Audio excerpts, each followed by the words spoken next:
Assalamualaikum warahmatullahi wabarakatuh. Halo sahabat, kembali lagi di Senja Islami. Pada kesempatan kali ini saya akan mengisahkan sebuah kisah mengenai ulama besar yang belajar pada tukang cukur rambut. Penasaran bagaimana kisah ini wahai sahabat? Simak kisahnya berikut ini. Persoalan mencari dan menuntut ilmu merupakan sebuah perkara yang diwajibkan dalam Islam. Kemajuan dan pengembangan syariat juga dipengaruhi dengan adanya menuntut ilmu.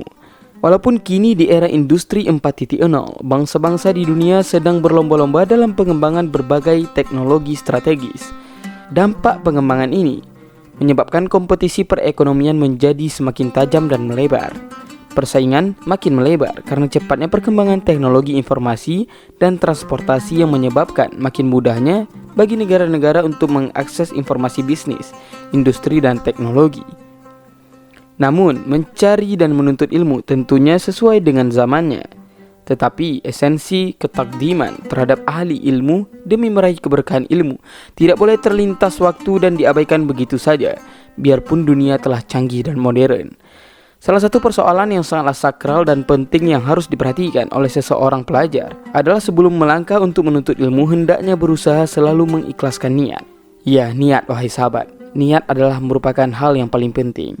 Keberadaan niat merupakan gambaran dan langkah awal dalam memulai semua pekerjaan, termasuk menuntut ilmu.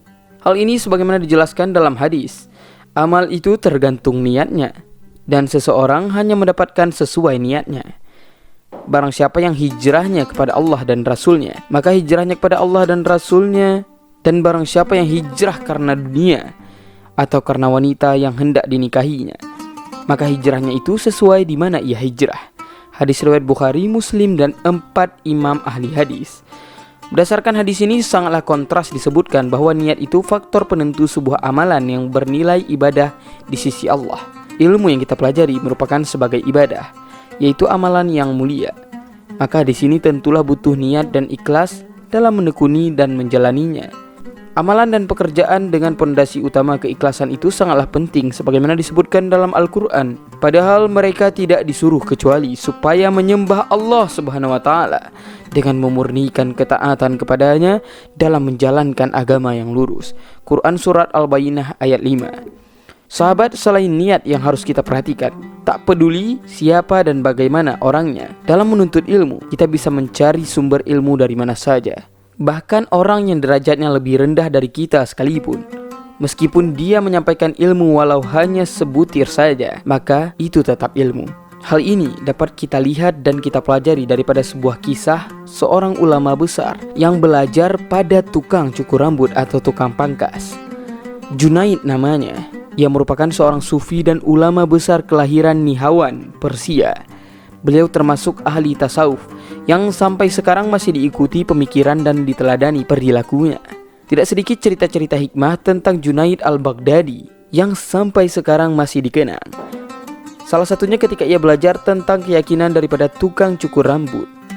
Dikisahkan pada suatu hari Junaid al-Baghdadi sedang berada di Mekah al-Mukarramah.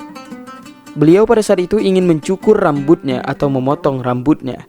Maka dicarilah tukang pangkas rambut yang ada di kota suci itu. Hingga akhirnya ia pun menemukan tempat pangkas rambut. Junaid kemudian masuk dan melihat seorang tukang cukur rambut sedang memangkas rambut lelaki terhormat. Kemudian Syekh Junaid menghampiri tukang pangkas rambut itu sambil berkata, "Demi Allah, dapatkah engkau memangkas rambutku?" "Tentu saja saya bisa mencukur rambut tuan," jawabnya sambil berkaca-kaca air matanya. Kemudian tukang cukur itu lalu tidak menyelesaikan tugasnya mencukur rambut lelaki terhormat itu dan digantikan dengan temannya yang lain. "Berdirilah saat nama Allah Subhanahu wa Ta'ala yang diucapkan, maka yang lain harus menunggu," katanya. Si tukang cukur rambut itu kemudian mencium Syekh Junaid dan memangkas rambutnya.